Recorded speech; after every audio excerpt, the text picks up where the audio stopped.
One. And we are back on the music podcast. Now, we have a very special guest with us. I'm really excited to announce that I saw her perform in May, which was amazing. She's really kicked on from there. Over 13K monthly listeners, some songs, most songs, well over 100K. It's been absolutely incredible to welcome GILSKA. How are you today, lovely? Hello, I'm good, thank you. We're going to pick your musician's brain, and me and Tom are going to kind of work into that. But before we do, we start every single week with a game of over and underrated. So I'm going to name Oh, some artists, and it's just personal opinion. Do you think they're overrated, underrated, or maybe just rated fine? We're going to start off with Pharrell. What do we think, guys? oh, um, I mean, some of his songs have been like the biggest films, so I don't really know what you'd call that because he's obviously not underrated. So I guess overrated, but I did not say overrated because he's amazing. So I Just don't know. rated. Just rated. Just rated, yeah. Westwell, what do you think? I think I'm going to put Pharrell down as underrated. I Underrated. don't think he gets What? the credit he deserves. He does a lot of like production stuff, and I know he teaches as well. I think so. Yeah. I mean, I see his videos all the time, so maybe I'm his target audience. I don't know. He's definitely produced songs that like we wouldn't even know he's done, I'm sure of it. Hmm. Milky Chance. Ooh. He was really popular back in like I don't know when I was a bit younger, so I'd say maybe underrated. Underrated. Westwell. I'll just say rated fine. He's rated fine. Tate McRae. I'm gonna say rated because I like her. I'd say just rated. Just rated fine. Mabel. Um, okay, I'm gonna say rated as well. Underrated. Why not? There's not been many like controversial ones this week, yeah. Not And yet. my last one is Willow. Underrated. Oh yeah, underrated, I think. Oh, Yeah. we're pretty quick for that one. We're pretty quick. So, guys, this week's theme we're going to move on to is the impact of music videos. Now, Gilska, you've had some amazing success on music videos. Some incredible numbers on yours, and more to come as well. Guys, what do we think it is about music videos? Like, why is it a thing? Why do people need the visuals to go with the song?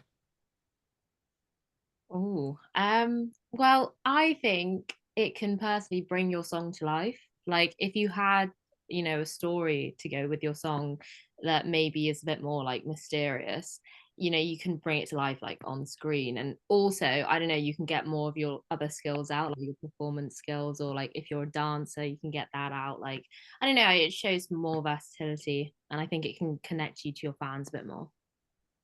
I agree. I'm a visual person as well, and I feel like seeing something makes it sound better sometimes, maybe.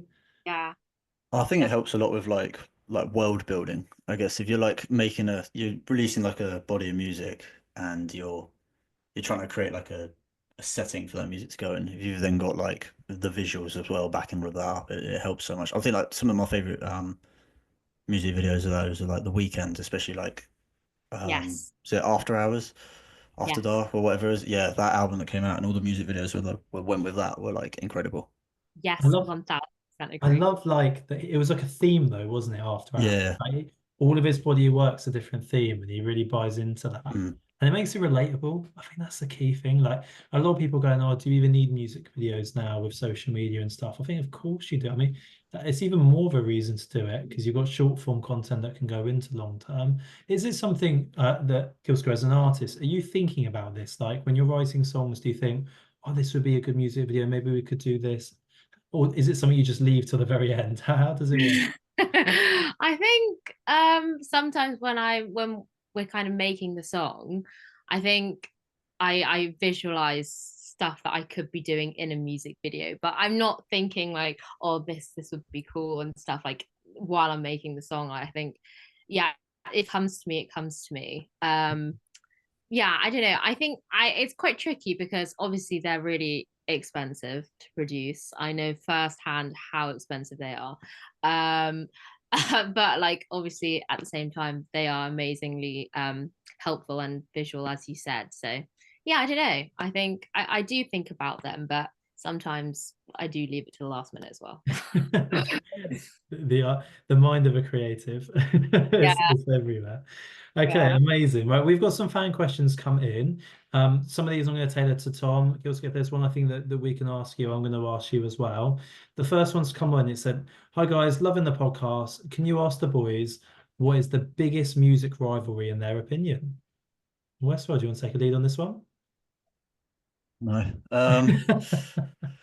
One that pops to my mind is Blur and Oasis. That's the obvious one, isn't it? That's the big rivalry. Oh, there was a little bit of a rivalry between the Kooks and Arctic Monkeys, wasn't there, when they were first? I feel like they were just trying to mimic Well, Oasis and Blur. allegedly, I'm going to put this on. I've got photos with the Kooks and Arctic Monkeys here. Allegedly, Alex Turner was on stage and Luke, the lead singer from the Kooks, tried to take his set list and Alex kicked him in the face. But when they asked Arctic Monkeys about it, they just said, "Nah, it never happened." So I don't know. I There's a reckon bit that was of the rivalry. Kooks trying to make that up, to be honest. I love both bands. I think they're incredible. The Kooks are based in Brighton, which is only down the road. Right, we've got a question here, but I want to ask both of you this. I'm going to go to Gilska first. What is the best performance of all time, in your opinion? That is a big question. God. Don't make it easy. Gosh. Oh, that's really, really difficult. Um, I have so many in my head that are quite obvious, so I don't know whether to say them or not. Reel them off. Uh, Reel them off. well, obviously, Live Aid is amazing. Mm. With Queen, that would be like the obvious choice. Oh, what's a what's one I really love? I mean, this is so annoying because I literally watch people performing all the time. I think oh, I'm trying to think of one of like the Super Bowls. Um, okay, actually, you know what? This is going to be really controversial. But I think Katy Perry's performance at the VMAs recently was absolutely unbelievable because I feel like she is underrated. She has shaped pop music. Like she's been in the game for so long.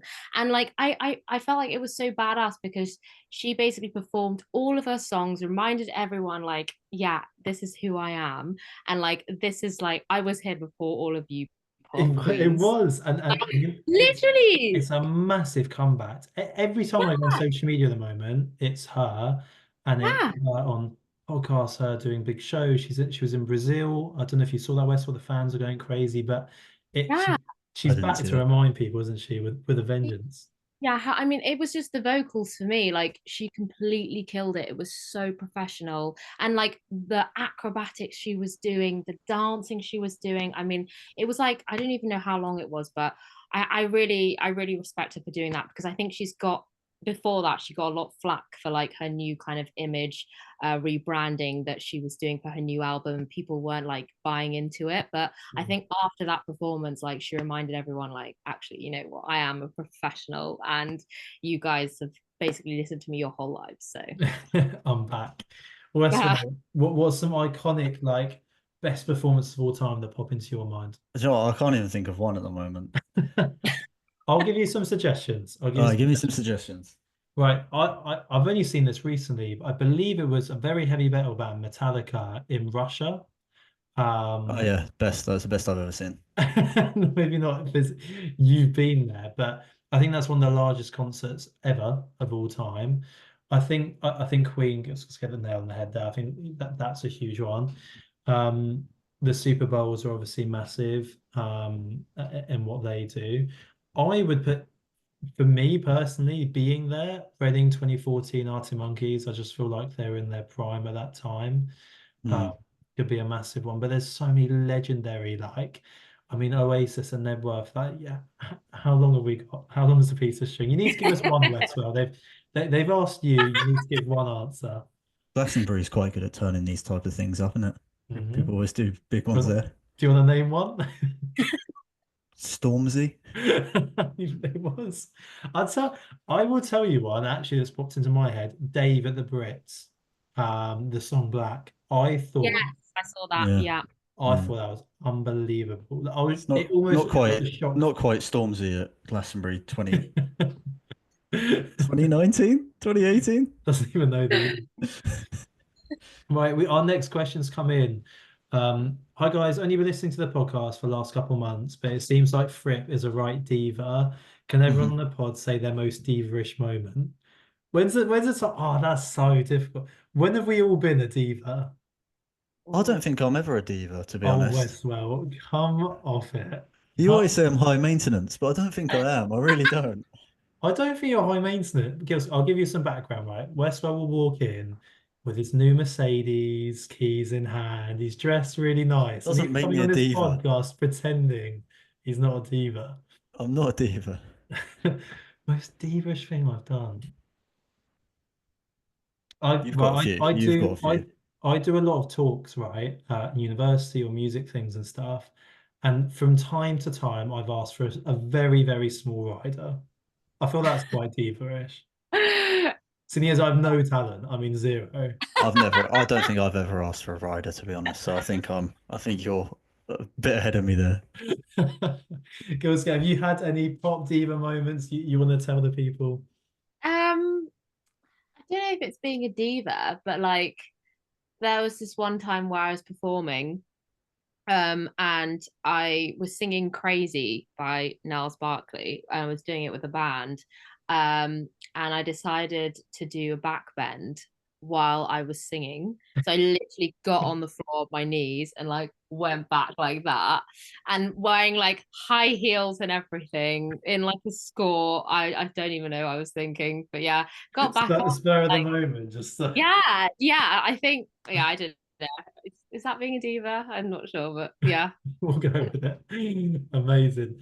We've got a question come in. This is from Dave. He went, guys, loving the podcast at the moment, as always. Have you guys ever tried to Google yourself?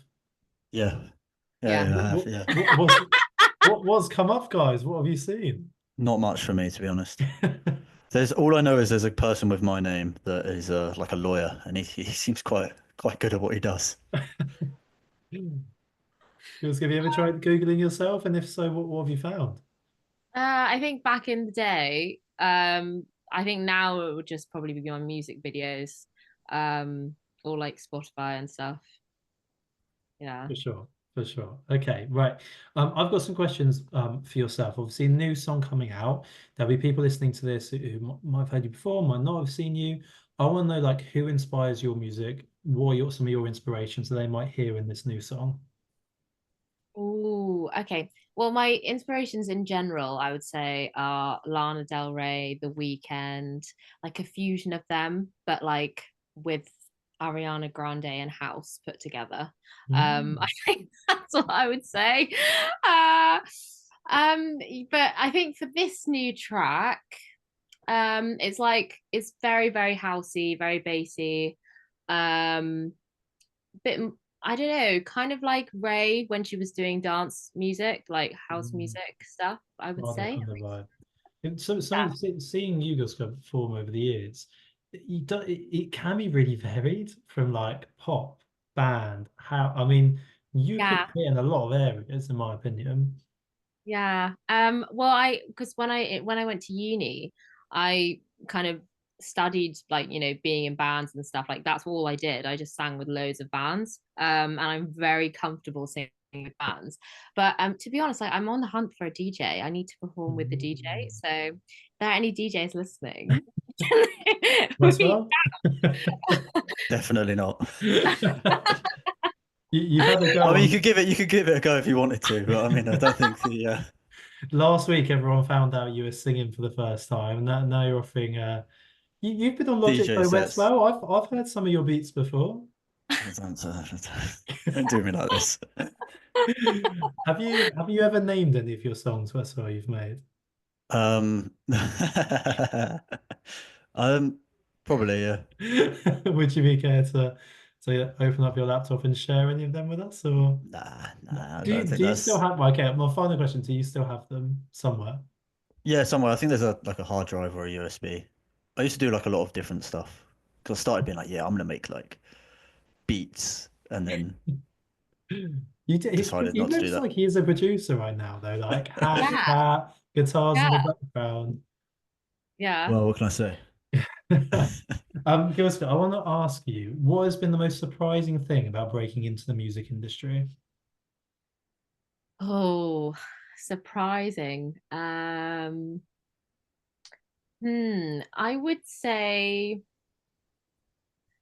would say actually how competitive people are. Mm. Um, like I don't know, I just thought like everyone in the community would be up for like sharing each other's stuff, and but I don't know, like I've personally experienced like weirdness, especially like with gigs, like um doing kind of being like a supporting role. I don't know, like I was oh no, I can't really go into details because otherwise you never know, Well, but it's loose. but yeah, I don't know, just like one person would have like a humongous space to like get changed in and like wouldn't share it with the other artists and stuff like that. Yeah, I don't know. I think yeah, experiencing things like that, I did not expect any of that. Yeah, So it's a real, I feel like you think as creatives, everyone helps, supports, but yeah, it's competitive. You're competing. You're competing for time. You're competing for people's attention. So I guess that is something maybe we don't see. yeah, Okay, right, we're going to go into the music news. Now, normally Tom Fripp does this. He isn't here. Mr. International is probably at some airport somewhere, Westville, I'm Mm. imagining. So I'm going to do his segment of the latest music news. Oasis tour announcement. The band are returning to North America, their first time in 16 years, and they will not be using their surge pricing, which people were very upset with over here. AI in music. There's an ongoing debate in production. Some people saying AI should be used. It's great. Other people saying it without that human input, it's not going to be good for the industry. So there's some bits in there. I know me and Wes are a big fan of vinyl, retro formats, and continuing to surge and climbing in sales, and projected to reach 3.4 billion by 2032. It's amazing to me when people say there's no money in the music industry. 3.4 billion, because people want that nostalgic music experience and to be tangible with their art. And then lastly, immersive concert technology has taken leaps this week. It's being released with AR and VR being used at the Sphere venue in Las Vegas. So obviously it's an amazing venue. I'm sure we've all seen it, but they actually want to bring in fully immersive audio and visual experience with that. So if you two are playing the Sphere, we could all pay £5 and watch it and almost be there. What's your thoughts on that, guys? Because that is mental to me. Like, Gilska, you perform Wreckfest for me this year, right? We can only sell a certain amount of tickets to people that can fit in there, but virtually, I could sell unlimited tickets. Like, it's a mad concept. What do we think? yeah, that's I think crazy. I think that's been around for a little while though, hasn't it? Just with like live streaming gigs and stuff like that. Like I think that was like started in COVID, didn't it? With like you could buy like tickets to streams and stuff like that. For sure. I think Yeah, it's now all about, do people have technology in their home? Like, I don't have Mm. a VR headset here, but if I did, would I be tempted? Like, for certain artists, I would. I'll be honest. yeah. I suppose if you can't reach like a certain venue, for example, or like it's quite difficult to get to a certain venue, and you really want to see your favorite artist. I mean, yeah, I think potentially it would be really cool. I just Personally, don't think you're never going to be able to replace being in the in a I room know, with someone, Uh, are you? I mean, it's we had a I, great time. Well, I did anyway. We're because we tried to get Glastonbury tickets and obviously we were unsuccessful. And then we went around your house, Josh, and we got really drunk and watched Arctic Monkeys. But they're like the live performance of them at Glastonbury. That was a good evening. I enjoyed myself. I guess there's pros, the comfort of your own home and not paying £10 for a warm beer. I agree. There's Yeah, definitely there wasn't loads of people bumping into me. I could go to the toilet whenever I wanted. I know, Westwell, you're getting old now because you're normally the person bumping into people, and now you're at the back of the crowd. Finding I'm it getting, I am getting old. I hate to break it to you. So are you. We all are. It's true, it is true. But yeah, like I don't know, there's certain artists you'll see. I had Amelia Tarrant in the radio studio a few months ago, and she started playing the keyboard about three in front of me, and it's just me and her in this room, and I had goosebumps. And I was just thinking, you'll never ever replicate that.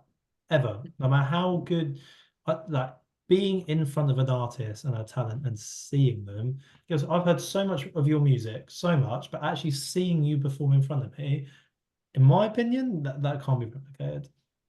Oh, thanks. I would Why have you say. not? Why have you not heaped this praise on me about my little cover of Paolo Nutini the other week? Oh, if you'd like You to, didn't you say can you had perform it. goosebumps. I did. I was playing bass along with you, but if you want to Oh. perform the pod, you can, Wes, but I'm not stopping No, it's okay. you. Right, we'll go on to Westwell's quiz. So GILSKA, every podcast we do, Westwell does a little quiz. It's me versus you. I have no idea the format, what he's going to ask. So Okay. I'll pass over to him. I've scrapped the quiz this week. All right. I'm doing I had a little bit of joy, I think, with these like blind ranking the artists. So Okay. I'm gonna fleece this for a few more weeks till I think of something else. So, it's a very, very straightforward format. We're gonna blind rank the artists. I've got 7 so far. I was gonna go to 10, but didn't bother. So, do you want to take it in turns? Yeah, sure. Go All on, right, let's so do it. 1 to 7, 1 to 7. So we're starting on Tate McRae. Am I going first or is Josh going? You go, GILSKA, you go. Oh, okay, 1 to 7. I'm gonna say 4. Ooh. Okay. Joshua? I really like her. And I think she's doing really well. I just know Wes well, and I know he's going to put some Yeah, vocals. that's, I'm going to go 5. Next up is Fred again. ooh. I was obsessed with him for a bit, but I don't like everything he comes out with. So I'm gonna say 5. I'm gonna say 4 as well. Oh, we're all playing it very safe, aren't we? No one wants to go too soon, do they? The Weekend. Oh, I'm gonna say 2 because I love him. 3.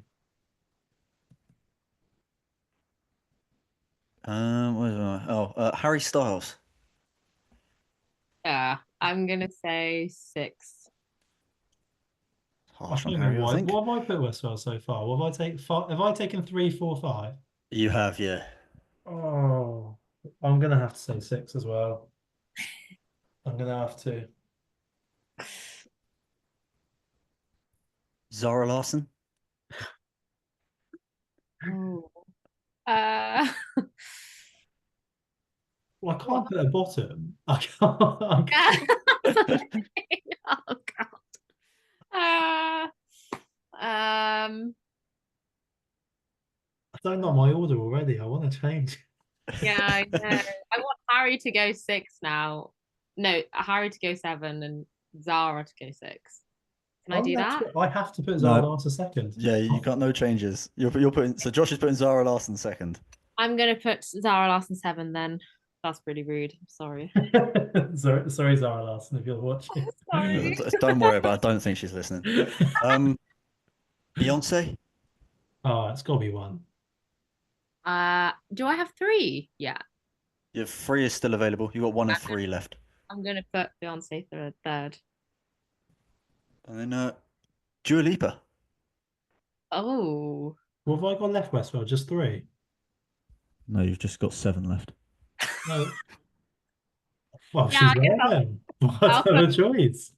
I'll put Dua Lipa 1 then. I don't think I have a choice either. That is such a These are shocking. that is such a horrible game. I've played that so bad. That's awful. I thought you'd have like an absolute gold mine at the end. Yeah, same. I was thinking of switching it up, but I Oh, didn't.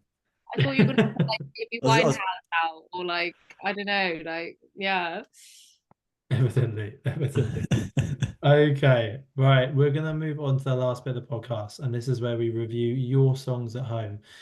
We have loads and loads come in. We're really, really grateful for that. On the new format, we don't play them out live. We get our guests to take a listen to them on Spotify. whilst I put the meaning behind the songs on. So guys, what I'm going to do in our little chat box is I'm going to put the songs for you guys to go away and listen to on Spotify. And whilst you do that, I'm going to read out what the song's all about to the viewers at home. So this is by Matu Marshall. I've taken a listen to this, so I can comment on it, but I'm going to let the guys go away now and take a listen. This song is called Enough of This Love. And basically this song is, it's about their experience about being in a relationship, which says it all. I mean, there's so many different directions you could go down as an artist, but it's their experience and it's personal to them. And it'll be interesting for me to see if GILSKA and Westwell, if they draw that line and they go, right, I think it's about that experience in a relationship, or do they get something completely different? Because it's all subjective. Every song you listen to is completely subjective. And I think that's going to be really important. A question they've asked whilst putting this in is how to gain exposure as an independent artist. And for me, it's an easy one to answer that. And it's going to be leveraging social media. Everyone's on socials. The average TikTok user is on socials for 90 minutes a day. You've got to be utilizing that platform. And I get comments all the time from artists going, well, my favorite artist doesn't use socials. And I go, okay, but they're there now. They're already at that point. You know, they've got to a point, you know, they probably don't need to at that more if they don't want to grow anymore. And that's fine, especially if they're having TV appearances and X, Y, and Z. But I can guarantee you almost all these big independent artists you see at one point were independents, and they would have loved that to leverage them. And the great thing is, you know, the biggest artists in the world, they're still doing it because it's leveled the playing field. Any artist can use the ads and push it and pay for it. So it's one of those things. It's one of those things. Use it, utilize it, grow, leverage socials, really. Right, I'm going to ask GILSKA and Westwell to come back for me. I don't know if they can hear me or not. I'm hoping they've had a good old listen. Guys, what do we think of the song? Oh, funky. It's very funky. Yeah, I really like it. I think it's I mean, I love the synths in it. And I like the groove. I think yeah, it's like it's a cute, like, I don't know, like a kind of love song, but I don't know, I was getting like some other things in it that wasn't super lovey, but yeah, I don't know. What does Tom think? Westwell, where do you picture that? Where would you I've be? got the setting down to a T. Tell me. I am in a 70s detective movie, and I'm driving around in like a big convertible Cadillac or something like that. I'm solving crimes. Have you got a mustache on as well? I've definitely got a mustache, 100%. A mustache and a big Cowboy pair of hat. aviators. Oh, cowboy hat, yeah, that's it. Fantastic. Right. We're going to get the guys to listen to the second song I put in the chat. This is called Green Eyes. I might need some 26, I think is how you pronounce that name. Might be wrong, might be not. Apologize if it is. But this is the next song. The guys are going to go listen to it. And they've said the song description, it's all about finding the person you want to do everything with. So maybe staying down that kind of love story vibe. We'll wait and see what the guys think. And they've said in their topical question about the music industry, what are the first steps to building a stable fan base? For me, you need 1,000 engaged fans who are going to regularly engage in your music, leveraging socials, supporting artists and the live side. There's many ways you can do this. But the best artists I see at the moment are leveraging social media to put their music fans somewhere else. They're not relying on the socials, keeping all the data, keeping all the interaction, holding all the cards. And it doesn't have to be a mailing list. People go, oh, I don't want to make a mailing list. It's out of date. Okay, it's one form. You could have a Discord server, a close friends, a WhatsApp group, a Facebook group, rewarding your fans somewhere else. And I wrote an artist called Max Sarin. He's a Discord platform. All his fans are on there. They share all his bits. They have a pet channel. They all put their favorite pets in. He's been amazing at leveraging that and building it up. My music marketer of the week, it would be Max, and someone that I have the pleasure of working with, because he's leveraged social media, tens of thousands of fans, and put them in a separate place away from it. And he owns that data. He owns that. I think that's really kind of really special. And not as many artists are really taking influence on that.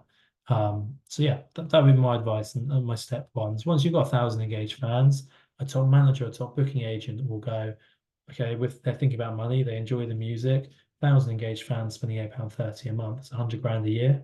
It's really sustainable for an artist. So at that point, the industry wakes up and goes, yes, that's nice. I want to work with. There's a lot of brilliant artists that can sell a couple hundred tickets in their hometown. Can you do it in other cities? Yeah, it's tough to do. Right, I'm going to bring the others back into it. I have no idea if they can hear me. I'm going to wave to them on the screen. Hope they've had a listen. Guys, what do we think, GILSKA, on Green Eyes? Ooh, I think it's giving like autumnal, like romantic vibes. Like, I don't know, just indie. I can imagine myself like in the car, like listening to this on like a nice, like, I don't know, naturistic drive. Yeah, I really like it. I want to have green eyes. That's amazing. It's quite special when a song actually puts you in a place and you're like, yeah, I would be late night drives, nature. Like, I think that's special. Westwell, what are you thinking? That was very like 1975, but Yes. maybe a bit better. Better than 1974. It's a big old claim. I hope they take that as a compliment. Oh yeah, I don't mean it as an insult if you take it that way. Right, we're going to move on to our last song and get the guys to react to it. And it's called Retract. It's by an artist called Bertie. They'll take a listen to that now while I explain. So, Bertie, let's get into it. It's a song about things you can't take back. They say regrets in life are things you don't do, but there's definitely things we will do that we regret and can't take back. And that's obviously the song title, Retract. The question they've asked the podcast is how to connect with live agents. And it's a fantastic question, actually quite a hard and complex one. Like live agent, like every part of the music industry, they want to make money. Unfortunately, especially now, it's not one of those cases of oh, they just want to help out their fans of the music. No, they want to make money. And it's the same with the live agent. So what they're going to want to see more than anything is you have the ability to make money on the live side of things. Do you have a good fan base? Are other artists going to put you on a support? It's going to be really, really key to that.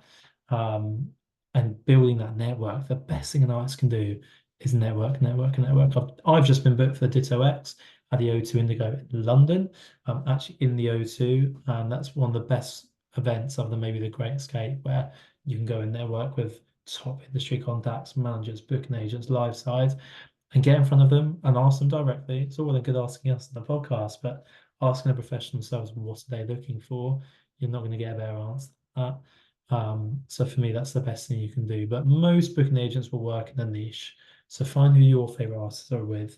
Is there a company? Do they have like a roster with not as big acts? And it's a really hard one with booking agents because sometimes they have huge rosters and you're just a small pebble in the machine. Sometimes they're very small rosters and you're a very big cog, but maybe they don't have the same amount of connection. So it's a real balancing act. And with anything in the industry, it's building that team and around you. Right, I'm gonna wave to the guys, get them back on, hoping they've had a good old listen. I'm gonna come to GILSKA. GILSKA, what do we think of our final song? Oh, I actually really like the way like he pronounced certain words, like madness. I don't know why, but it kind of gave me like goosebumps. I really like his voice. I really like the song as well. Like, I think it's like such a kind of, I don't know, not wholesome. Wholesome's the wrong word. Like, obviously apologetic, but because it's regretful, I guess. But yeah, I don't know. I'd still listen to it if I was like feeling like lovey-dovey. It's weird. I don't know. It's like melancholic, which is It's completely my vibe. it's really interesting for me hearing an artist comment on other artists because the way you respond to that, I would never think of that. You've just gone to a place and gone, yeah, this is where it comes. I love that. Wes, what are Oh. you thinking? That really threw me because if you look at the like cover art or the album art, it I was not expecting that to be the song that came out of that. Mm. But yeah, no, really beautifully written. Yeah, really well written and beautifully performed as well. Fantastic. Well, guys, that is the end of this week's The Music Podcast. Gilska, thank you so much for joining us tonight. We've really enjoyed your company and we're really excited for the new song to come out. Anyone listen, go and check her out. Get on Spotify, get on socials, go and take a listen. You will not regret it. And thank you so much for coming tonight. Thank you for having me. I've had so much fun. Appreciate it. Westwell, what do we say? Thank you for listening, everybody.